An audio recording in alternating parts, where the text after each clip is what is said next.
Hey, everybody, and welcome to the Kramer Show. I got a very, very special guest for you today.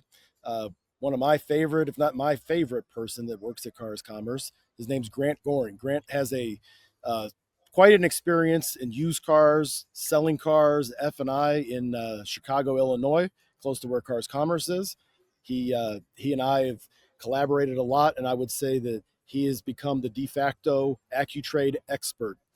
So if you're thinking anything about AccuTrade, and he's really carving the course when it comes to IMS. So, Grant, with that, tell us a little bit about yourself.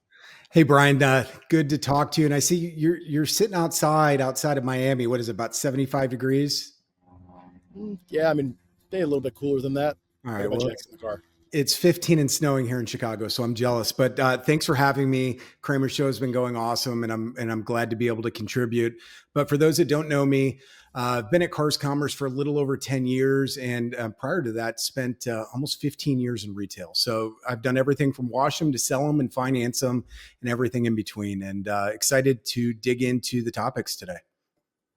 No, I'm looking forward to it. So, in the first episode, George O'Connor, Kyle Disher, we talked about sight unseen appraisals. We talked about the dichotomy between maybe what was said on the survey, where 20% of the people said that they don't give numbers, when Kyle said that that number was close to 20% that did in his mystery shops, and over I forget what he said, it was a million or a thousand mystery shops. So and then we had a chance to sit down with Dustin Collins, the car father, when I was up in Chicago on that topic as well. So we give them a number using AccuTrade.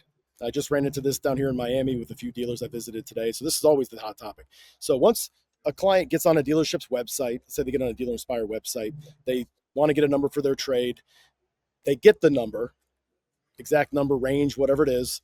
How do we earn their business after that, where other dealers are failing? What do you see? You go around just like I do. You see the best and some that are trying to be the best. What's the difference, and how do we earn their business? What do the best do versus the other ones that are fumbling?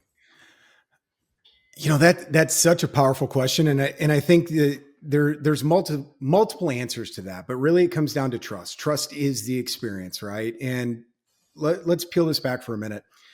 Customers start shopping online, and in fact, what's the number? 88% of folks on cars.com don't know where they want to buy, right? And dealers have had to develop processes and muscles to be able to communicate the why buy message and follow up cadence and all of that, rooted in selling a car.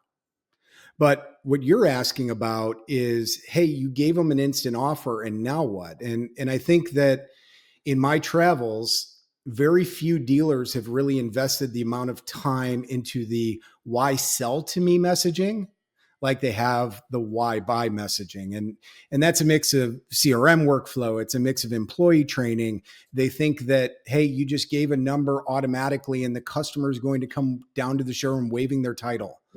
Okay, so when you say about the workflow and the CRM, pull on that thread for a second. Sure. Tell us a little bit more. That's another thing that came up today.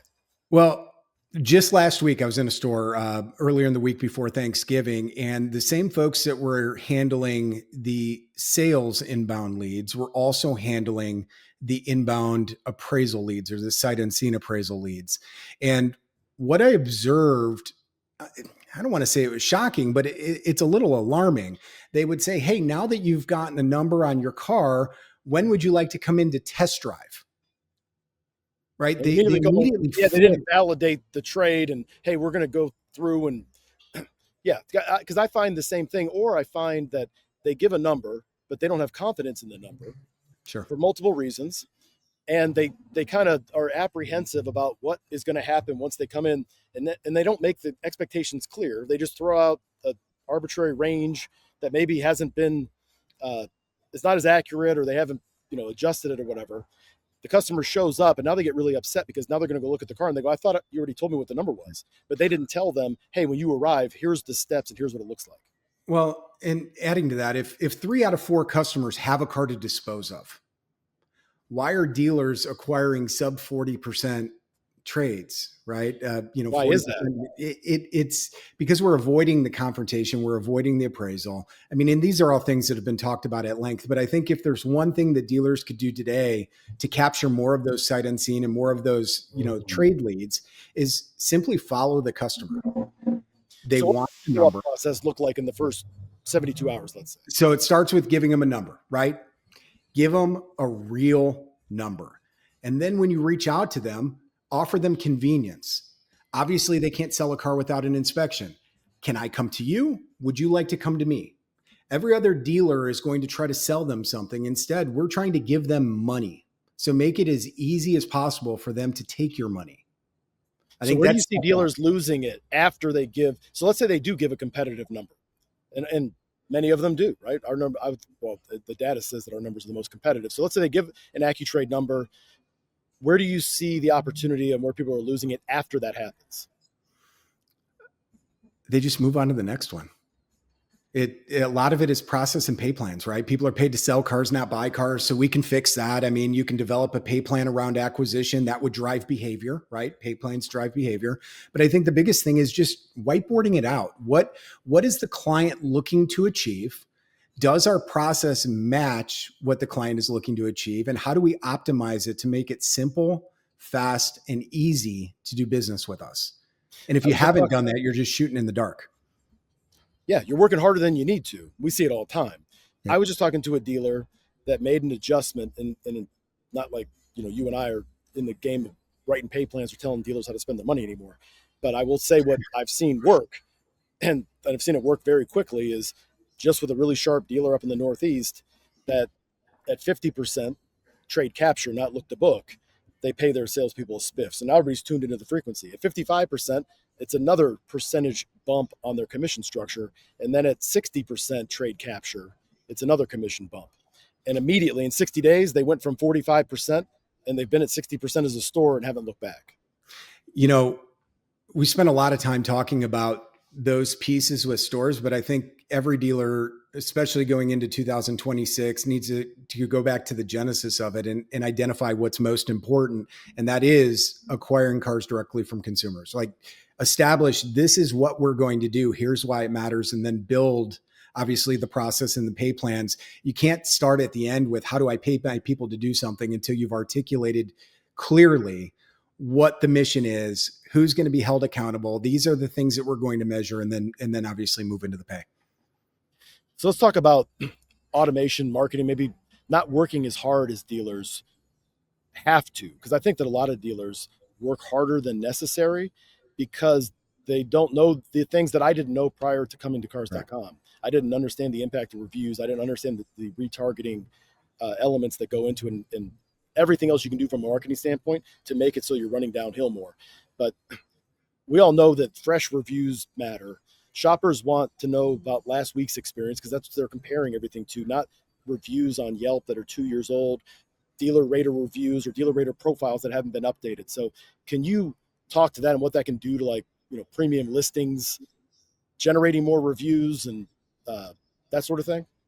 Yeah, I mean, here, if 88% of customers that come to a marketplace are undecided where to buy from, it's a natural that reviews are going to play a role.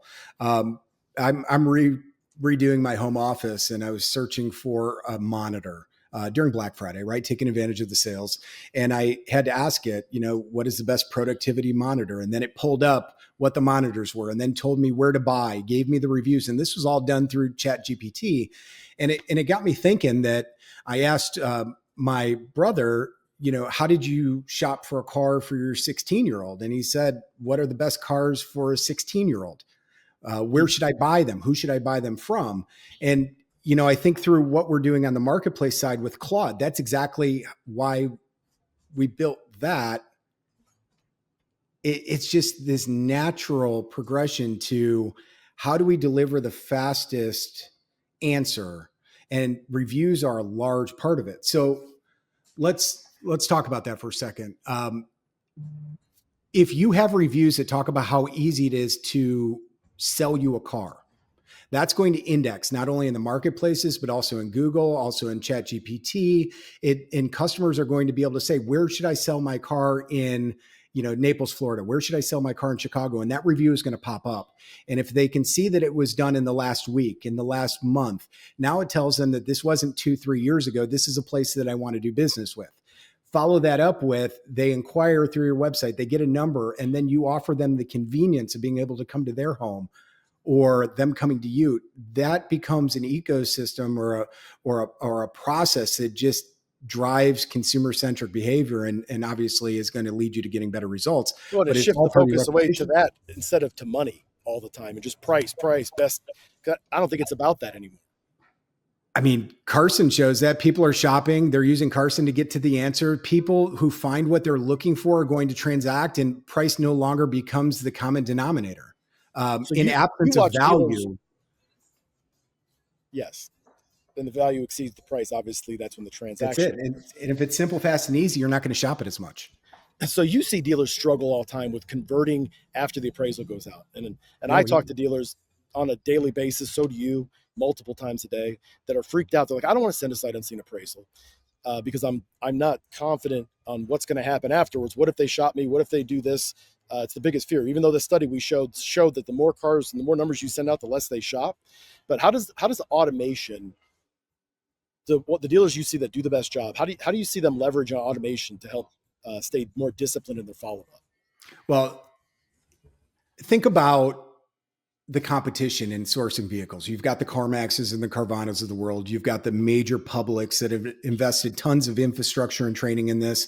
And in most cases, from Main Street to Wall Street, right, dealers are willing to pay more than the non-traditional dealers for the cars that they're the best end user for.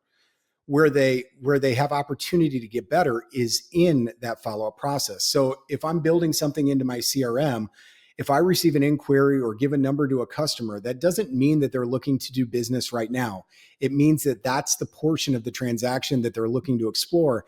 And it might be 14 days, it might be 30 days. So having touch points built in, understanding that customers come in and out of not only the purchase cycle, but also the disposition cycle, and making sure that you're easy to get a hold of and you can update their value every 48 hours. Like those are the type of things that you can do via automation that allow you to compete with the non-traditional dealers. But if you simply call them up and say, I want to buy your car, are you available at 3 o'clock? And they don't get back to you, that doesn't mean you stop trying to deliver value. I talked to a few really sharp dealers this week, and they actually told me before I even you know got to that point is, and it's consistent. It's in different parts of the country where they're saying, I think that the trust is now built initially in the trade, and it's not just what's my car worth, it's can I trust you. And I thought that was very profound. So not obviously I love automation. I love controlling the process, always did, when I was in retail. And I loved to make my process, my marketing through the CRM, the automation. Hey, this is what you can expect. We'll buy your car if you don't buy ours. If you're not happy with that, hit this button and you'll be directed, directly to a manager. So it was more painful.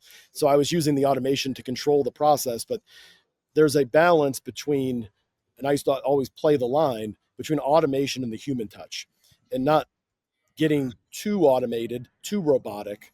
And I think that the best dealers and I'm curious to what you see around the country, the stores you support, how do they balance that between the human touch, automation, not going too far one way or the other? Well, there's a third rail there and in its reputation, right? So the best acquisition stores have a clearly defined process, right? Which includes human touch and automation, obviously with training. But they also allow their people to be front and center of the experience, right? It's not just about the value, it's about who you're going to be doing business with. And their folks are out there on social media communicating that they buy cars, that they give numbers. They're in Facebook posts, in Instagram reels, they're on TikTok. And we've seen a huge explosion in the ability to buy cars from public when your people communicate how you do it. And then it's backed up with automation. And again, as those folks get reviewed, now the AI engines are picking all of that up for zero click search. So it becomes a self-fulfilling prophecy. And the part that drives me absolutely insane is dealers now are removing their staff pages because they're afraid of well, at least I was afraid of my people I was getting too. poached, right? So they all work for XYZ store, but yet your people are the biggest differentiator. And if you can build a brand for each of your sales associates or acquisition experts and then back that up with reviews, that's going to allow for that trust to develop organically. But more importantly, I think it empowers your people to build their own business, right? And they're less likely to leave. I don't know. So We can go back and you forth. bring up a great point, because I've been thinking about this, and you and I haven't even had this conversation. Um, but I've been thinking about this in parallel, not putting your, because I was guilty of it. I was horrible at it. I used to, that's how I used to recruit people, is Sure. through that. So We all did. and I knew what I did, so I didn't want my people out there. And I think that ties back into sight unseen appraisals, right? When people they're not confident in their process, they're not confident in the handoff and what's going to happen when it comes into the store, they don't want to give a number. And I think that, everybody can argue about what it really is. I think what it really is fear. And I think it's the same thing with not putting your staff pages on there, because if you have a great culture, you want to put more pressure on yourself, that's what you do. But you don't just do it for that. You do it for, when you're looking at the Google algorithm, you're looking at the cars.com algorithm, we're valuing experience, we're valuing expertise. Expertise is years, what's your staff tenure, how many stars certified, master certified, silver certified, ASE masters. And if you don't have that on there, and somebody says, where's the best place to get my vehicle serviced or my Lexus serviced in Chicago? Right. I guess there's only one dealer in Chicago that does that. But if you're asking what's the best Toyota dealer to get my oil, not the oil changed, that's going to be a different answer. But to get my timing belt replaced, it's going to give you much different answers, like what you were just talking about, based on, if you want the best experience, here's what it is. If you want the best deal, you're probably going to have to drive 100 miles or whatever that answer is. But it's going to come down to experience, number one, because that's who's going to show up. And there's only one search, to your point, with zero-click search and AI overviews. You only get one shot. There's not 5 different blue links that they get to choose from. AI makes that decision now, and they're weighting it on experience. And if you don't do that, you're invisible to the AI search, to your point. So something that I heard earlier today, and it might be a little hokey, but I think you'll get a kick out of it. My first interview in the car business, when I was trying to get a job, I got handed a pencil and said, "Sell me this pencil." Right? I think we've all been through some version of that, either on the receiving end or leading the interview, and we know how awkward it gets. But today's shoppers, they don't care about how good you are at selling the pencil. They want to know if it's the right pen or pencil. They want to know if you're the right place to buy it from and if you're a trusted seller. And are you going to waste their time? Right. So the journey that I'm thinking about specifically was zero-click search. Going onto a marketplace like cars.com with Carson, right? I'm looking for an SUV with 4-wheel drive, with Apple CarPlay and a panoramic moonroof, under $50,000 in white or black, less than 30,000 miles. It curates search results. Then as I click through into the VDPs, I can see that the dealer is willing to provide a trade offer or home delivery. I can see that their employees are reviewed. I can open them up through Salesperson Connect, and I can see that, Frank or Susie made it very easy to handle my trade-in. And I know as a buyer, I don't know what car I want or what dealership I want to buy it from, but I do know I have a trade, and I do know that this review is here. It kind of closes that trust gap that exists where the car buying process became about vehicle selection and negotiation. And now it's all about vehicle recommendation, dealer recommendation, and then finally the person recommendation. So whether it's acquisition, service advisors too. Yeah. And it's just an opportunity that we can take our people that are our most valuable asset, right? You invest tons of time and training and attention into developing people. We can take our people and put them out there to communicate whatever message we want them to communicate and drive profitability for the store. And reviews are such a large part of that. And, I think it's something that we need to spend the next year really pushing for. I had a wake up call last week. I took my daughter's Tacoma in for which I bought with an AI search, took it in for a recall. And as I was going through the scheduling deal, of course, I'm looking at it as a consumer. I'm asking all these questions because it's fascinating to me.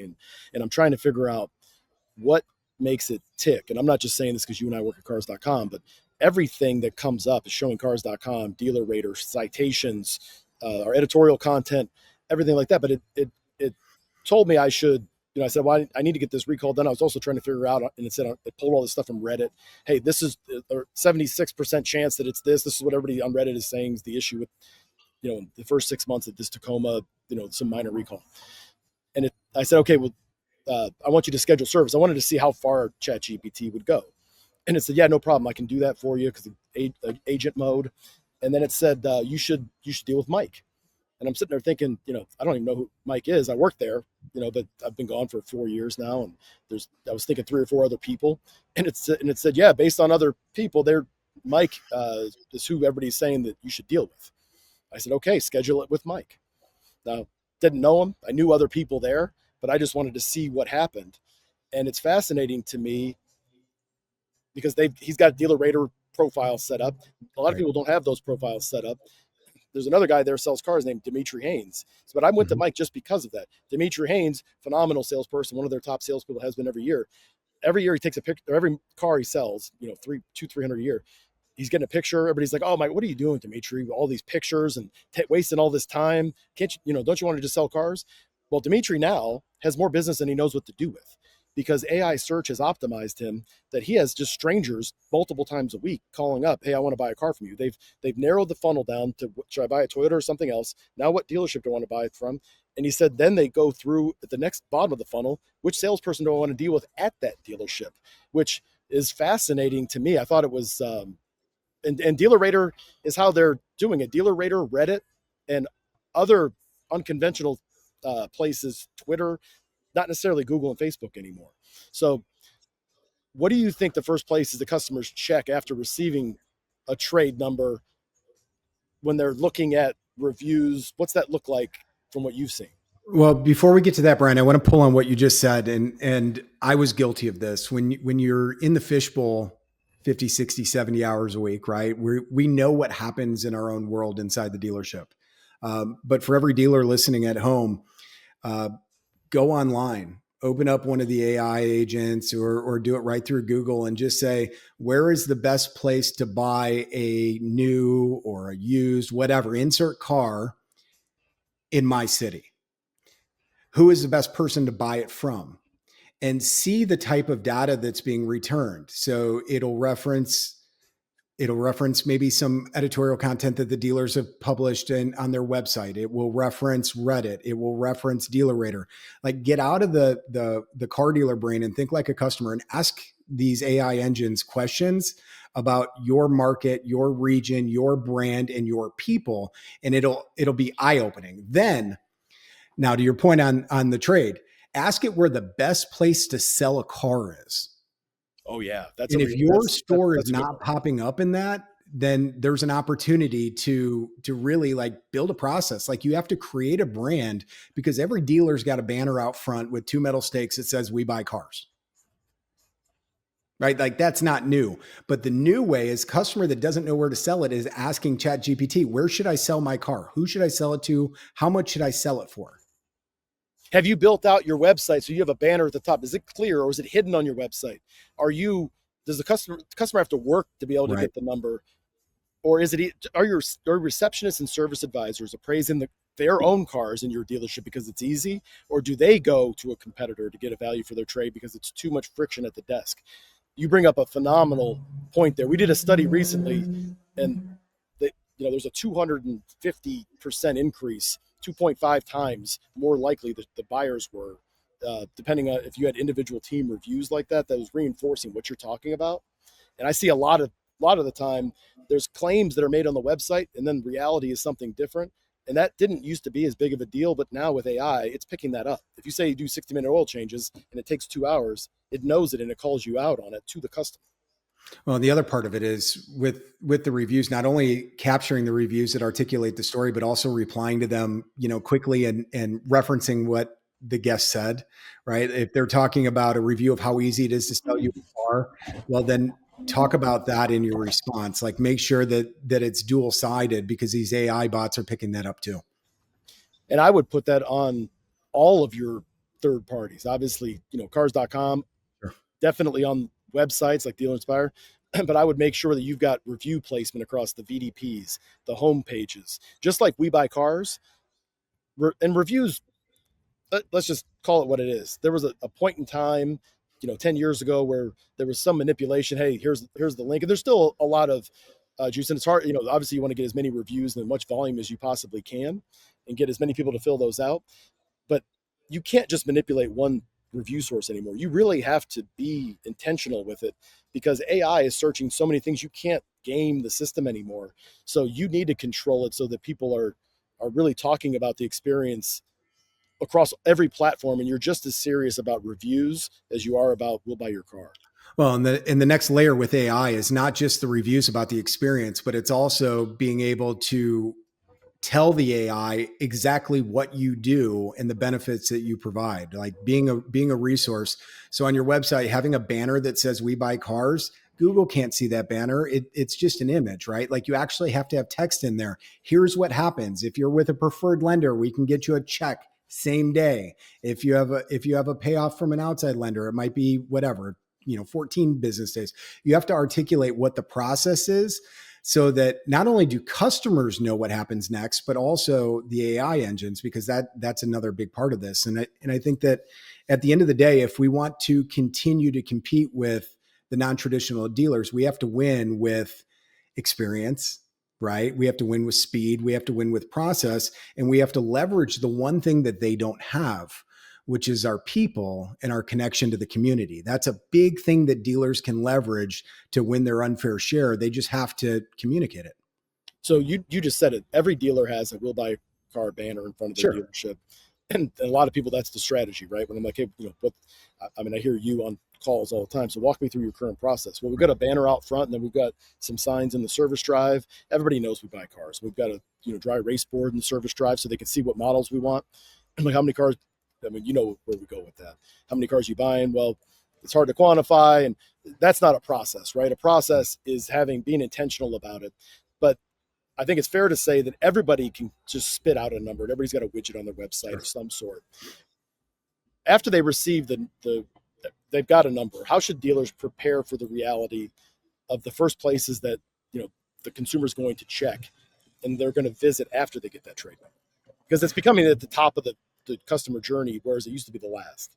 Yeah, I think trade is the first thing that people are shopping right now, right? I mean, when we think of either they skipped the trade cycle during COVID or they bought at the peak, right? And people are starting to become more payment conscious, and the trade is a big part of that, as is financing. So they're researching those things because this information is more readily available. So in your market, again, going back to getting into search engines, figure out what people are seeing, then make sure that you're seen. But more importantly, make sure your team has a crystal clear understanding of what to do, when it should happen, and then what should happen next.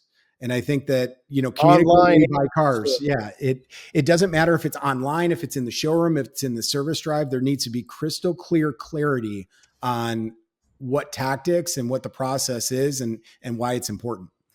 And for dealership leaders, I know that almost every dealership that we go into, Grant, we say, what's the process? They can rattle it off. Sure. But then we go and talk to the people in the front line, after the main meeting.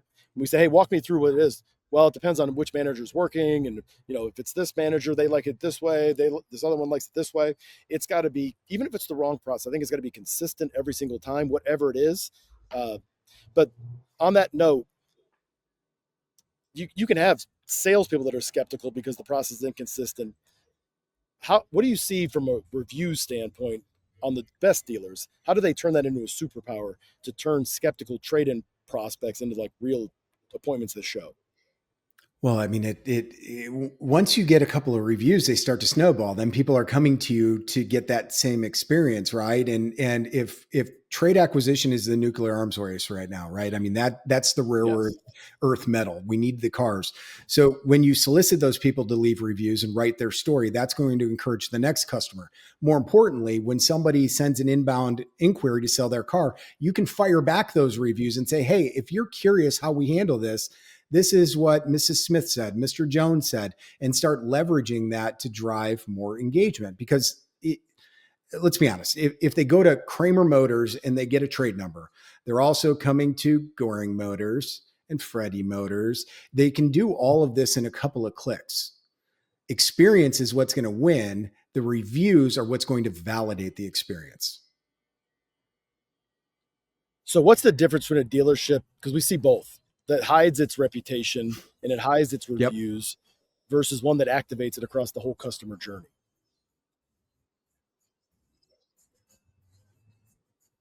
I mean, the ones that lean into reviews and really breathe that culture, they're not trying to find them. The reviews come organically, right? They're just really out there doing the best for their customers. They're being a good steward of the community. They're taking care of their employees, and they're doing business the right way. But it starts with solid leadership and a clearly defined mission. And the results speak for themselves.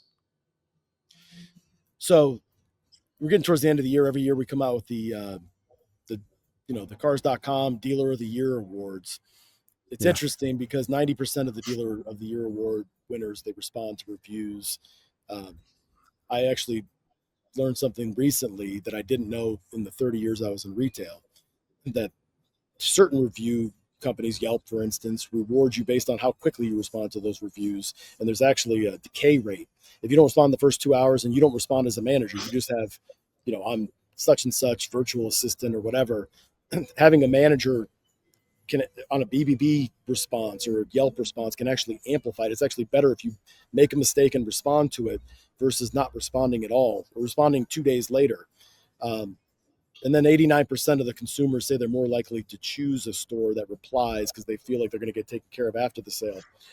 Um, how do you think that affects customers that are looking at trade values? Well, I mean, it really simple. If you don't respond to a review, it means that you don't see any value in the customer that's providing you that review. And At if least I'm not after they spend money. yeah, I mean, if I'm shopping for something and I'm seeing negative reviews or even positive reviews, I'd like to see a business at least acknowledge it. Right. That shows that they're plugged in, that they care. Right. And that, again, it just goes to speaking towards trust. But it starts with, having tools to obtain reviews, having tools to answer the reviews for you with the responses. And it starts with a staff that believes that it's important. So you've been with Cars.com a long time, a lot Yeah. longer than I have. And I definitely, looking back, I'm like, man, I really, and it's not that my rep was not, uh, because Art still works with us.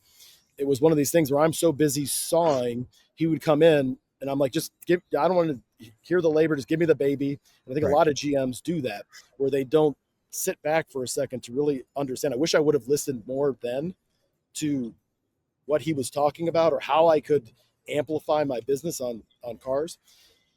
If somebody, like a customer's looking at two different dealerships, how does Cars.com help them make that decision, and how do they help them? Let's talk about the response time across the different platforms of Yeah. Cars Commerce and how the influence that Cars.com supports that with. Well, I mean, reputation is a key component to how we show vehicles to customers, right? Stores that are the best in the community, their cars show up first, right? That's a great thing to have.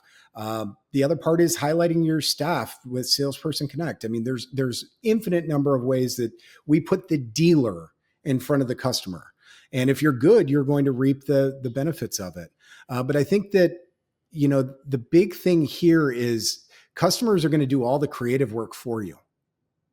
Like, they can help sell you a car. They can also prevent you from selling a car. So again, going back to doing things the right way, having clear processes, and then putting, your people front and center to communicate that to the public. That's really the win. So I'm glad you just brought that up. I took a couple notes on something on another presentation that I saw internally recently. 83% of Cars Commerce Media Network shoppers plan to buy within 6 months. Sure. But it ties right into what you just said, user generated quotes. So that's conversational on like a Twitter, Reddit. Reddit's become a powerhouse. Obviously, Dealer Rater, that's the number one user generated content for automotive, on the planet.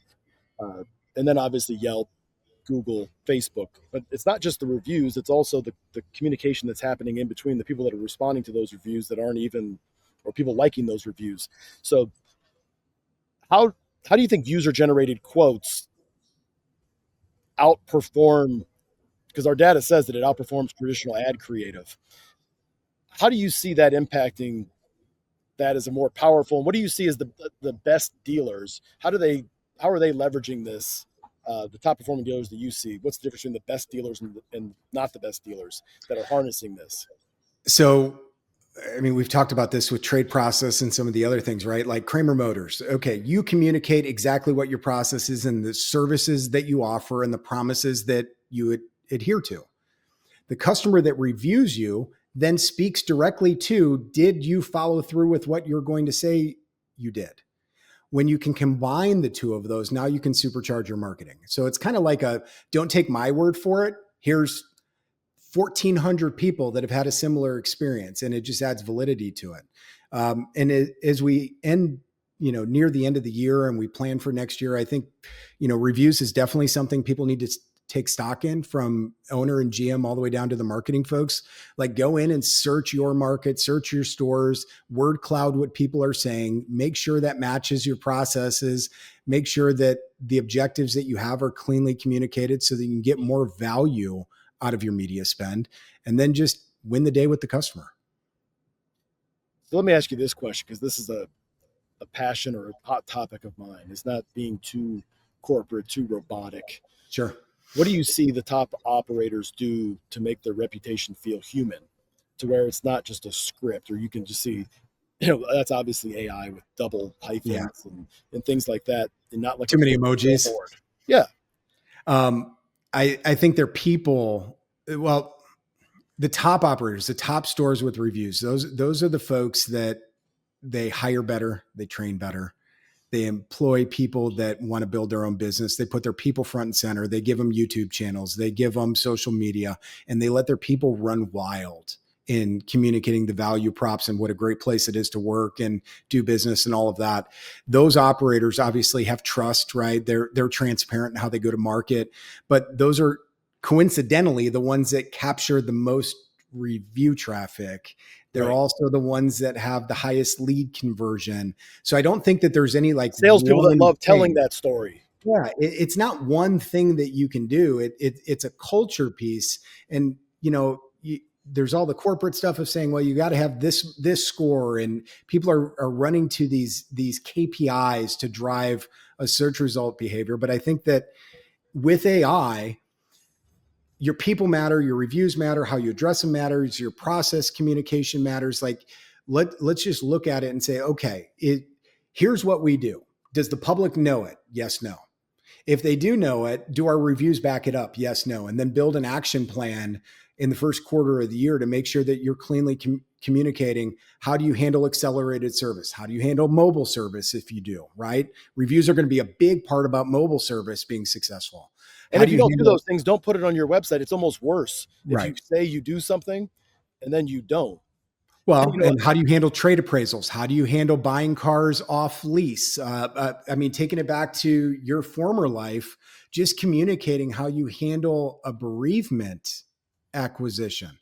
right. I mean, I know that's probably not the best story to tell, but No, there's it's like people Better that in Call their Saul, but you're they're in the you're toughest moment of their life, and they were looking for a place to sell somebody's car, and you had that figured out. and you should make that easier. And that should be a frictionless experience for consumers. And most people don't think that through, and they're like, what are we supposed to do? How do I handle probate? How do I handle this? You're right. That's SEO candy, or clickbait for anything. It's a win-win, because you get to buy a car with low miles, but you're also helping somebody out, not taking advantage of them. I just saw a post from Zach Kinch at Rohrman, and it was Yeah. fascinating. I haven't seen one of these yet. And he posted, here's what our earned media got us. And I'm like, wow, that's pretty advanced. Earned media is what you earn versus paying for, because of organic growth and people, all the stuff that Grant's talking about. And he had crazy amount of impressions, and he can quantify it now. But I think, that was a leap of faith. Yeah, He but the point just, in that post that most will miss is there was a year plus of trial and error, failing, like learning. Dustin Collins. Yeah, to get to the end. It's not a flip a switch. Like and anything to have to do with earned media, to have to do with AI relevance, to have to do with reputation management is all about continuously making deposits and getting better. It's not something that you can influence overnight. No, Dustin Collins, the car father, same Yep. way with social media. But I think we'll close it out with this. Obviously, building trust, trade opportunities. It used to be something that was nice to have, that some people did because it was the right thing to do. You don't do those things today. and I hope everybody's really paying close attention to this because it's just now starting to become more mainstream. But a year from now, you'll be irrelevant and you won't have traffic, and you'll be like, who turned off the faucet on all the traffic that's coming through? You know, we can help you. We're, you know, anything that I look at, we're leaps and bounds far and away with reviews, with citations, with all the editorial content, making dealers more relevant. But they do have to live up to what they say they're going to do. But if they don't start taking this seriously, it's going to cost them a ton of business, and they're going to think that somebody turned the faucet off in 6 to 12 months and not know really what happened, because it's interwoven into the VDP to SRP conversion. It's not Sure. just how well is your car merchandised anymore. It's what happens after the fact. Yeah, and no longer are we in a winning in price economy. We're winning in experience. And the one thing that I take from this past week, right? Thanksgiving, you get with family and friends around the table. If you can't explain what your process is to do something to your Aunt Gertrude at the dinner table, it's too hard. And be proud of it too. But yeah, you're Right. right. If you can't explain it simply, I hate to say it, I used to say this when I was at the store. If it's not simple to explain, then you don't know what you're talking about. Right. Yeah, that's Absolutely. powerful, Grant. So lucky to have you on our team. If anybody wants to know more about AccuTrade IMS, the inventory management solution, or anything with Cars Commerce, reach out to Grant. How can they get a hold of you, Grant? Real easy. My email is ggoring@cars.com, and look forward to helping you with all your trade and appraisal needs. Thanks, everybody, for going with us on this journey for the last 40 minutes. Thanks, everybody.